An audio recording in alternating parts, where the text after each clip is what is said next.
Welcome to the Self-Awareness and Self-Compassion Podcast, formerly known as the Full Spectrum Feeling Podcast. I'm your host, Blaise Schwaller, life coach, mom, and former tattoo artist. I help people heal their past, speak their truth, and love the lives that they're living now. Join me here every week for conversations on how to live an imperfect but fully engaged life that embraces all the feels so that you can stretch into your best life while enjoying the you that's here right now.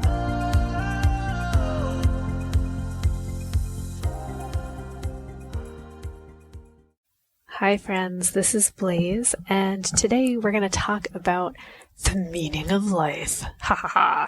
No, not in a huge philosophical way, but in a practical way, because it's been coming up with my family, with my friends, with clients, and I think it's important that we acknowledge that most of us don't really want to think too deeply about this. We think that there's going to be some major,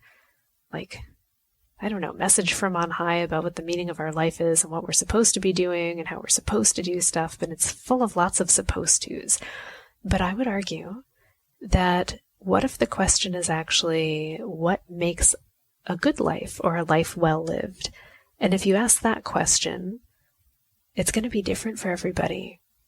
It actually is. Like what you feel at the end of your life makes a good life probably will be different from your best friend, from your partner, from your parents, from your kids, from your neighbor, and that's okay.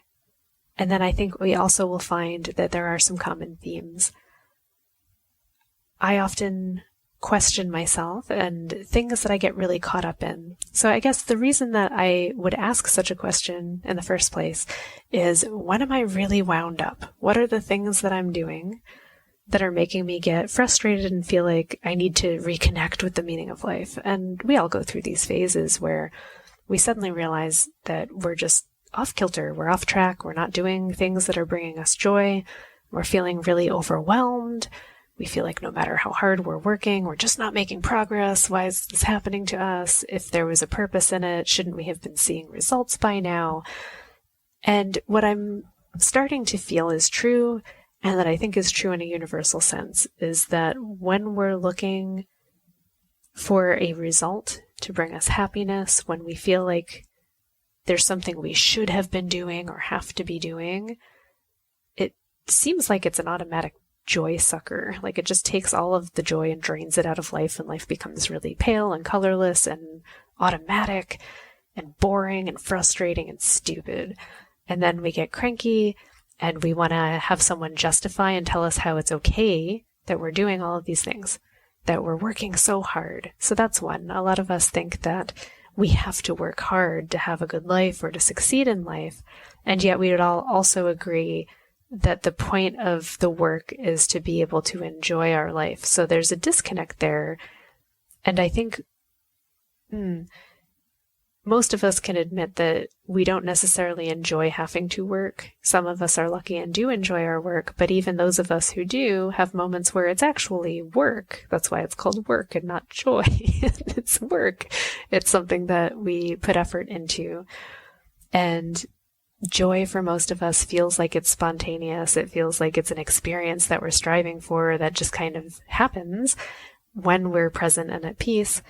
And for most of us, we don't find those soothing moments of peace and joy when we're working very hard, unless we're actually in what I would call a creative flow, in which case you've really immersed yourself in an activity. It could be working on anything, really. And you find that time kind of falls away and you're really in tune and present. And there is almost a bliss or elation that comes from being in that part of the work. And for most of us, like that's something we strive for, and it's fleeting. At some point we come out of the reverie, come out of whatever piece it is, and then no matter what we're working on, we'll hit another point of frustration, and then we'll have to level up and keep going. But I think that is something awesome when we're able to find it. And not all of us find it through our vocation. Sometimes we find that flow through our hobbies. We find it through our relationships. We find it through moments in nature or a relationship with the holy or the divine. All of those things, I would say, fall into the category of like purpose in life, or not even purpose, just like what makes a meaningful life is having more of those moments, I would argue. For me personally, I think living a good life means leaving life itself, right? Like existence changed hopefully for the better. Yeah, for me, it means leaving it for the better, that because I existed, because I'm here, something lived that wasn't going to live, that something was happy that wasn't happy, that I was able to help in some way, and that to me makes my life meaningful. Now, how I go about judging myself for not doing that every day, I think that's also where we get caught up. So we think, oh, to have a purposeful life, I think we're under the misconception that we have to like 100% of the time be like hitting that all the time. So like I need to wake up every morning and save a life. I have to like plant a new tree. I have to reverse global warming and do all these things. And then we just judge ourselves for how many times in the day we can't live up to that ideal. And I think we miss the bigger picture that for almost, like, I would argue for everybody, like, our existence generally has shifted someone else's existence, shifted someone else's perception, hopefully for the better, that we've been able to share love, that we've expressed joy and gratitude and happiness to someone else and made their life better, that our existence has helped pave the way for someone else's progress or advancement, that we've learned something or given to the next generation, that we've connected with the place that we live in, that things are just better because we're around. I know for lots of people that struggle with depression or anxiety, like we have this fear that our life is meaningless or that things would be better off without us. And it's that disconnection from realizing how much just showing up and being around actually can be a pleasure for other people, and that does improve their quality of life, because it feels too simple. I think we like to overcomplicate things, and I think that's one of the troubles with depression and anxiety. And I'll admit I'm not deeply educated or a therapist in any way in those regards. But having experienced both being depressed and definitely having anxiety, there is this element of feeling like I'm solely responsible for all of the bad. It's like being connected to the bad feelings and the stress, and then feeling like if I can't fix it, then I will have failed desperately.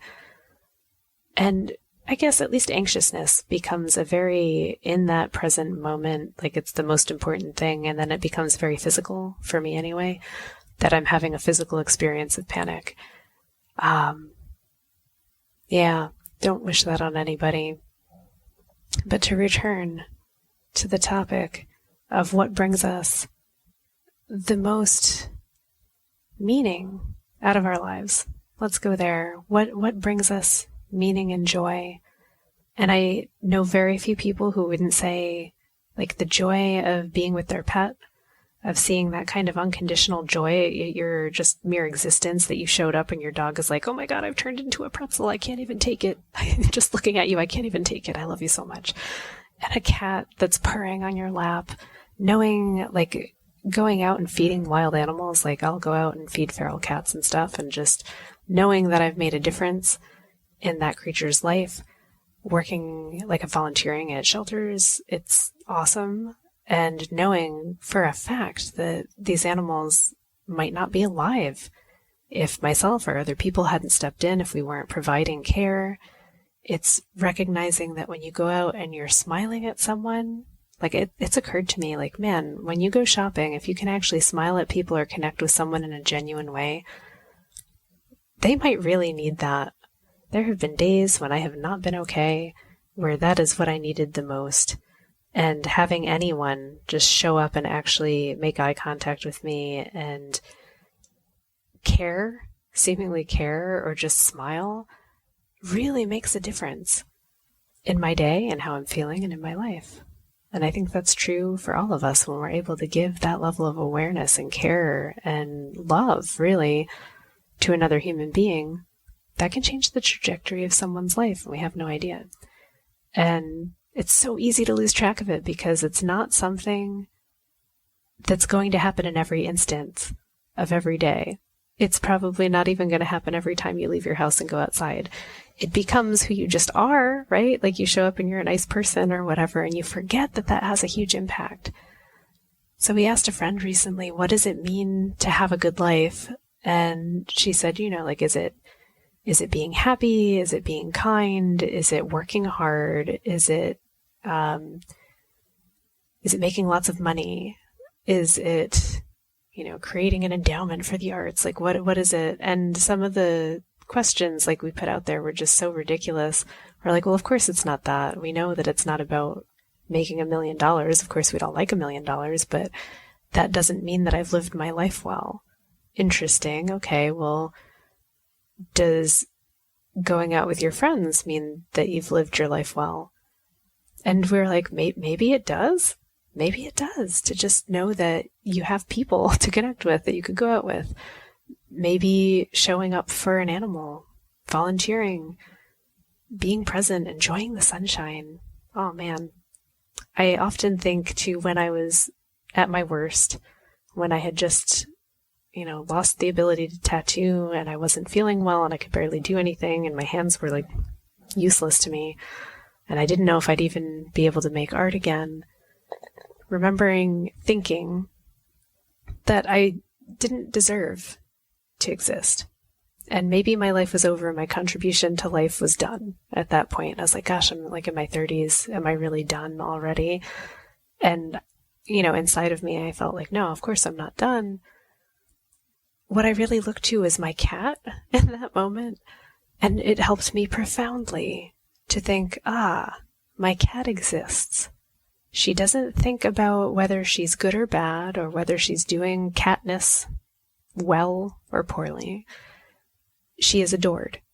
She will get up and move into a sunbeam because that's what she wants to do. She'll stretch and let her belly be in the sun because that's what she wants to do. She'll get pets if she wants pets. If she doesn't, she'll just look at you and walk away. And you know what? It's okay. And I love her no matter what. And realizing that made me go, well, what if you translated that to yourself, Blaze? What if just existing is enough? Maybe it's not about earning all the money. Maybe it's not about being an artist. It's not about producing anything. It's about existing and being. And just because I am, someone else is happy to spend their existence around me. And I just cried because I was like, how can it be that easy? Is it actually that easy? And I'm like, well, if it's that easy for a cat, it probably is meant to be that easy for us as well. And we just don't allow that to be true. But we should.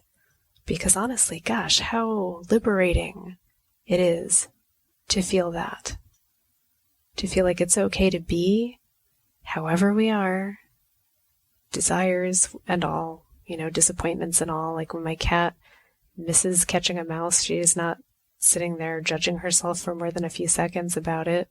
She might remember and be irritated, but she's not like, gosh, I'm the shittiest cat that there ever was.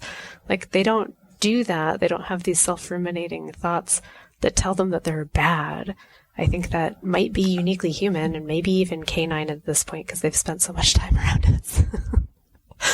But it doesn't have to be. It doesn't have to be the center of how we perceive ourselves. What if existing is enough? And what if our existence, if we endeavor to live a good life, is really about just kindness and connection and showing up the best that we can, but not beating ourselves up about any of it without striving too hard or not enough, just, living our lives. Maybe that's enough. I don't know that I really answered the question too much. It's really just been a lot of thinking about what makes a good life and what makes a good life for me.